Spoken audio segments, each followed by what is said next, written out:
이적설 분석. 손흥민 시장에 나오면 데려갈 팀 많다.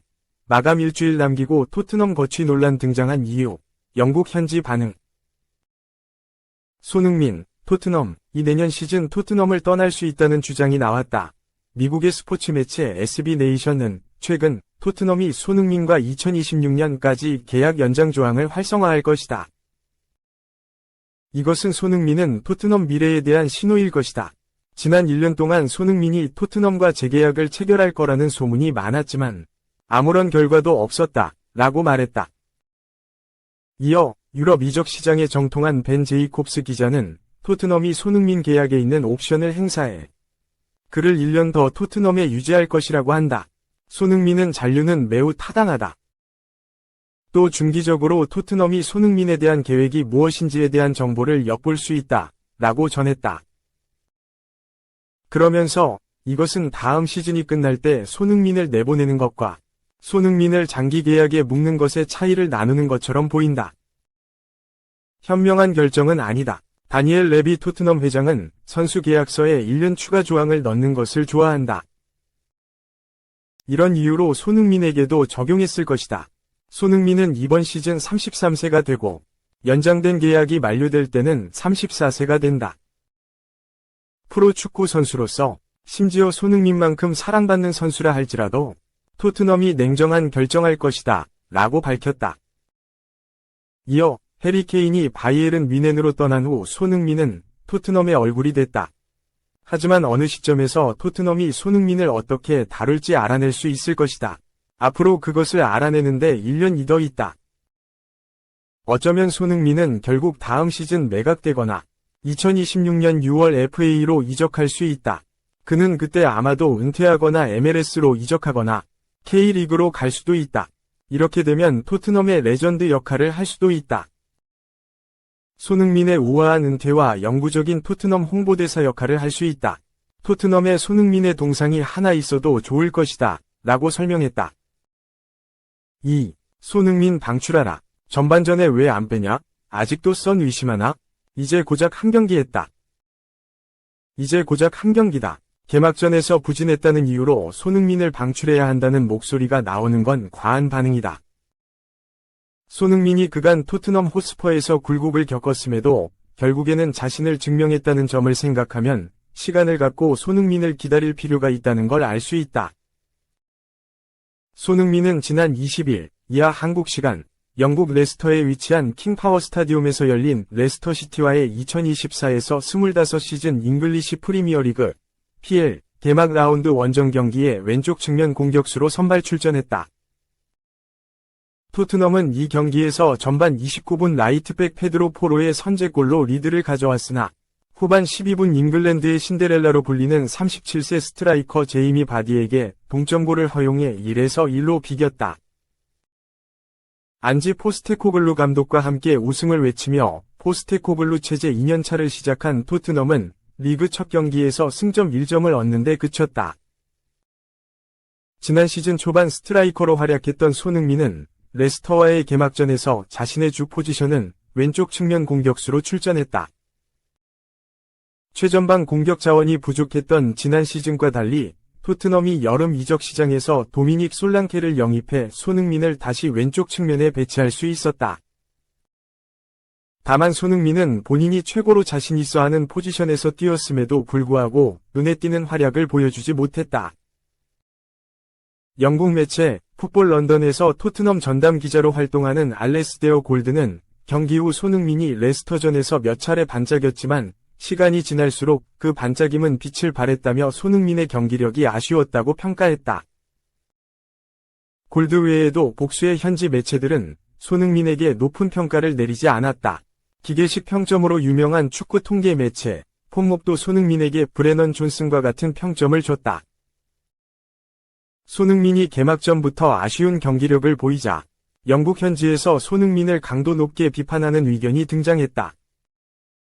영국 풋볼 365는 경기 하루 뒤인 21일 안지 포스테코글루 감독에게 손흥민을 선발에서 뺄 정도로 큰 용기가 있을까? 라며 손흥민의 경력은 이제 상승 궤도를 그리지 않는다. 손흥민이 토트넘에서 엄청난 활약을 선보인 건 분명하지만 이제는 손흥민의 활약을 과거형으로 둬야 한다, 고 비판했다.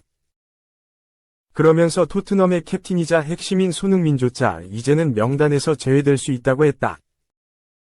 손흥민이 그동안 줄곧 토트넘의 에이스로 활약했던 선수지만 개막전에서 약간 부진하자 손흥민을 명단에서 빼야 한다는 주장을 내놓은 거다.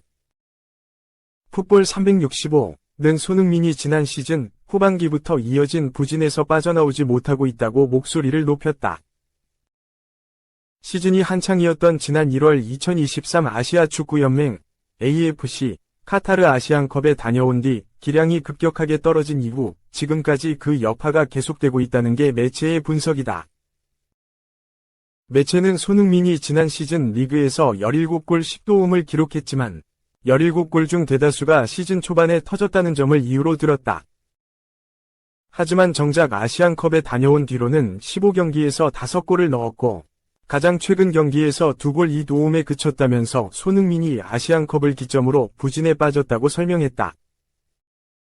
이어 손흥민은 토트넘이 보유한 공격 선택지 중 하나일 뿐 그는 더 이상 모든 경기와 모든 팀을 상대하는 경기에서 선발 출전할 자격이 없다. 우리는 이미 토트넘이 여름에 매각해야 할 선수 목록에 손흥민을 포함시켰다. 며 이제는 손흥민에게 주전 자리가 당연한 게 아니라고 했다. 토트넘에서 뛰었던 제이미 오하라는 손흥민은 전반전만 뛰고 빠졌어야 했다. 는 폭언 가까운 발언도 서슴지 않았다. 손흥민의 기량이 아시안컵을 기점으로 뚝 떨어졌다는 평가는 지난 시즌에도 나왔었던 이야기다. 영국 대표 일간지이자 정론지인 가디언은 지난 5월 영국에서는 시즌 중반 선수들이 아시아나 아프리카에서 열리는 대륙간 토너먼트에 참가하기 위해 떠날 때 구단이 겪는 불편함에 초점을 맞춘다. 정작 선수들에게 미치는 신체적, 정신적 영향에 대해서는 알려진 바가 많지 않다. 라며 선수들에게 초점을 맞춘 보도를 했다.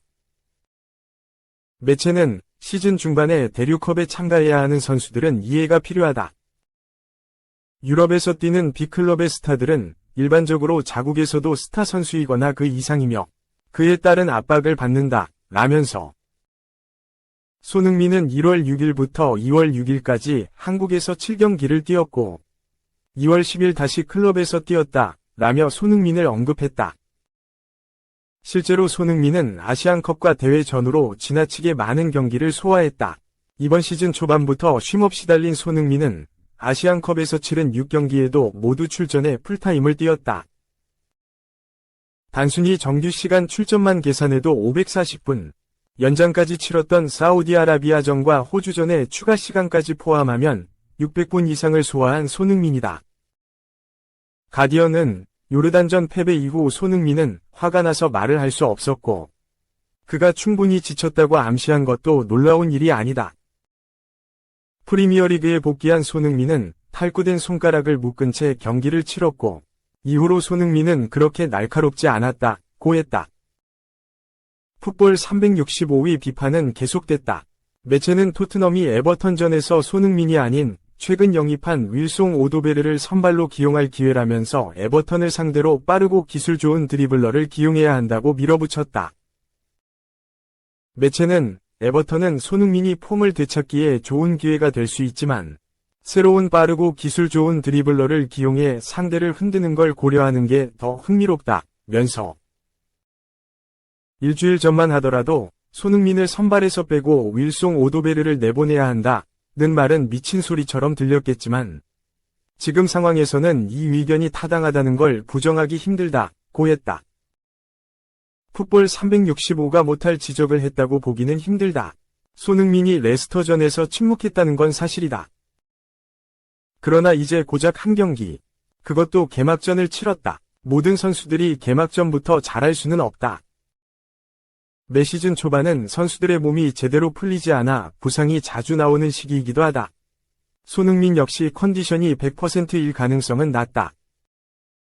손흥민에게 시간이 더 필요하다는 이야기다. 10경기나 20경기를 더 달라는 것도 아닌 단지 몇 경기다. 손흥민은 그간 자신을 향해 의심의 화살이 쏟아질 때마다 기어코 스스로를 증명해냈다. 이번에도 손흥민에게 필요한 건 그저 시간이다.